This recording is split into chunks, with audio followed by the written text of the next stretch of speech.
So I finally got through the Dylan Mortensen video, the full thing. So originally they had sent out for the Idaho 4 Moscow murders, Dylan Mortensen did an interview with Detective Mowry. And they had put out the last 5 to 6 minutes of this interview before putting out the full interview. So I've taken a look at it, not once, but twice. I watched it fully just by watching it, getting a raw reaction, and then secondly watching it and writing down those reactions for the second time I watched it. So let's go through it together because I definitely have some thoughts on the things that are said, the demeanors, etc. So they first off start by redacting Dylan and her face, and when they say everyone's name in this case that we are already aware of.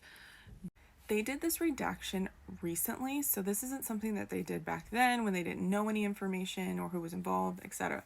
So it's kind of weird to me that they're now all of a sudden redacting all the names we're already familiar with. Mowry starts asking about her phone, videos, pictures, social media, and I thought that was very interesting that that's the very first question that come out of his mouth for this interview, right? It kind of made you think, is there something that maybe he is alluding to that he was already aware of? I apologize, my neighbor is vacuuming, so if you can hear that, that's what that is in the background. So he starts off by asking for her address. He says, where are you living right now? And I put, is he stupid? Does he not know the story? He says, I don't know the story. And I said, shouldn't you? She explains where she lives, and she says that she went to the Sigma Chi party and then left to go over to a friend's house around 10:30. They did redact a lot right after she said this, so I don't know the full explanation. Says that she came home early. I have a question mark there, so I'm not sure if she said that or if I'm asking, did she come home early? A girl who lives down the street was with her. Maddie and Kaylee came home from the club and all went to bed. Dylan came home at 12:30 to 1, and then Bethany about 10 to 20 minutes after her, and then the girls about 1:30 to 2-ish. 4 a.m. can hear Kaylee and Murphy dancing, and he was barking. So we're already getting another version of the story from Dylan, because she said she heard nothing, okay, and now she's saying she heard them dance, Kaylee dancing with Murphy. She said she heard her go upstairs, and Kaylee says, someone's here, runs down the stairs. She closed the door and locked, didn't know what else to do, and I said, call 911 for help in some form. And Mowry asks about Kaylee's last name, and is she here today? Literally says, is she here today? And I'm like, you don't know who the deceased are at this point? And I said, no joke, what WTF, okay? Was she one of the ones who was hurt? First of all, she's not hurt, she was murdered. So there's a difference between that. And this guy is so out of touch with what's going on in the situation. I don't know if that's a tactic or if he's just playing dumb or he really just doesn't know anything. And that's just weird to me that you wouldn't be briefed before going and talking to these kids. He asks, where is your room compared to Kaylee's? And I said to have her draw it. He starts drawing something and asking her to make sense of it. And I'm thinking, why don't you just have her draw it to begin with? Dylan is asked about Murphy and then explains that Murphy's a shared dog with, and then he asks, is there any issues with her and Jack? She says no. And they kept redacting all the main players' names. I still don't get it. So he repeats it again, what she's saying back to him so far. And then Dylan says she can tell she's scared, meaning Kaylee, who she thinks is running down the stairs. And I said, you did nothing to help her? If I heard my roommate running downstairs, terrified, probably saying something, screaming something, racing down the stairs at 4 a.m., I'd be like, what are you doing? You're probably irritated, why are you waking me up? Biatch, why are you running? What are you doing? And then she says she called her name and then called Xana, Kaylee, and Mogan on the phone. Mary asks how to spell the girl's name. She spells Kernodle wrong with 2 O's.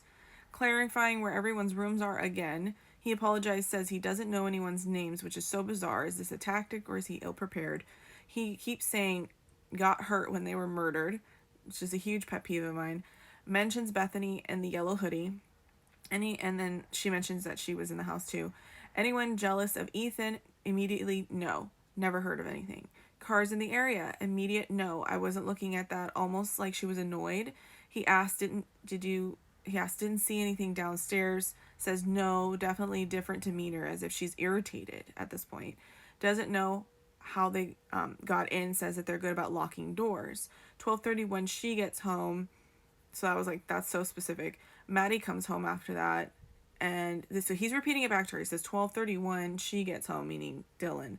Maddie comes home 2 to 4. She fell asleep. Clarifies Kaylee's came home, and then Dylan clarifies that Kaylee came home with Maddie. He says she was drinking, so she'll sleep deeper. So he keeps suggesting instead of letting her answer. So he's like, oh, well, you were drinking, so you probably are in a deeper sleep. Stop doing that. Let her say that. You know what I mean?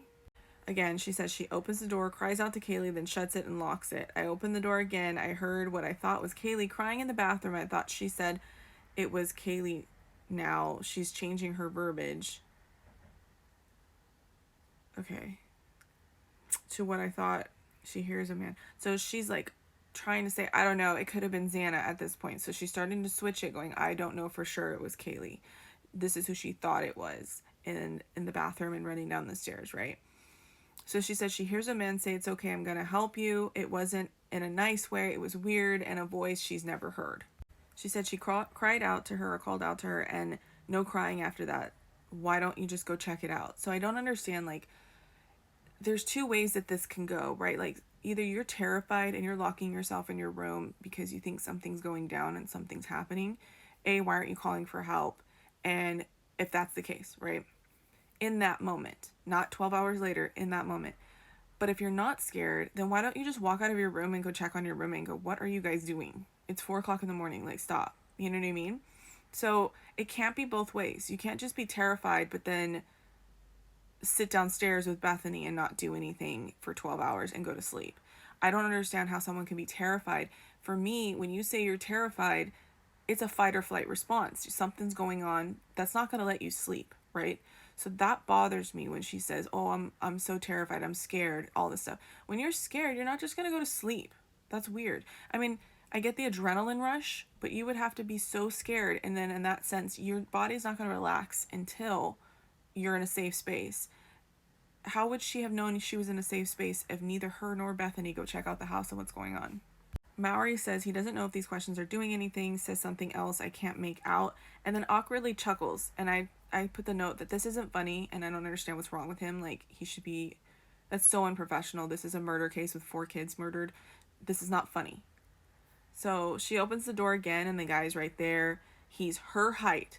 And she does say, not like skinny athletic. So I don't know if she was changing her mind in that sentence, or if we caught her saying not like skinny athletic built.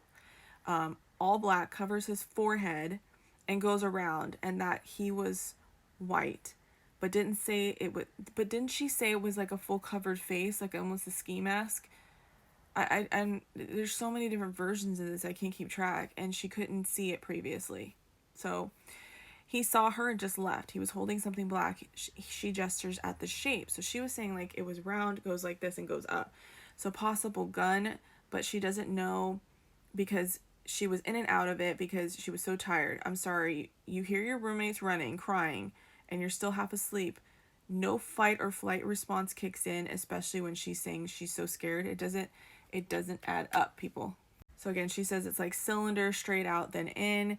It is the description from the item he was carrying. She says it's like a mini vacuum, which enters another possible weapon into the scene we were never told about. So I'm going to stop there. Make sure you give a like, a comment, and subscribe, and I will come back with part 2 to finish this interview.